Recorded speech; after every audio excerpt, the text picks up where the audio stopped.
Втор ден блокада на премените. Превозниците не отстапуваат од барањата, да не се третираат како туристи, туку како професионални возачи. Порачаа да се тргне правилото за ограничен престој во земјите од Шенген зоната. Рачунај, треба во месецот една тура да направиш, после да одмараш цел месец фактички дома или на еден камион двајца шофери треба.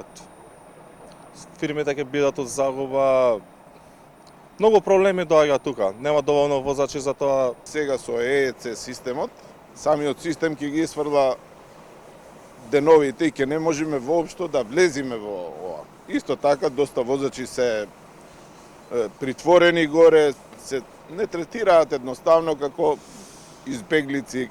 Од Асоциацијата Макам Транс велат дека не отстапуваат од блокадите, се додека не добијат формален документ од Европската комисија со можни решенија за проблемот. Ако утре не кажат дека е договорено, сите 4 држави се викнати, подпишале нешто, тогаш ние одма ќе се повлечеме. Вербално вака кажување некој работи ќе биде, ќе направиме вака, ќе смениме, ќе надиме, бидејќи сега не е веќе време за она ќе зборчето, него за буквално нешто да се направи, за да можеме да обстоиме, не само ние како транспортна индустрија, него целата економија, значи ние сме крвотокот на државава. Од Сојузот на синдикати ги поддржуваат барањата на превозниците, но не и блокадите. Решение според нив треба да се бара во рамки на институциите.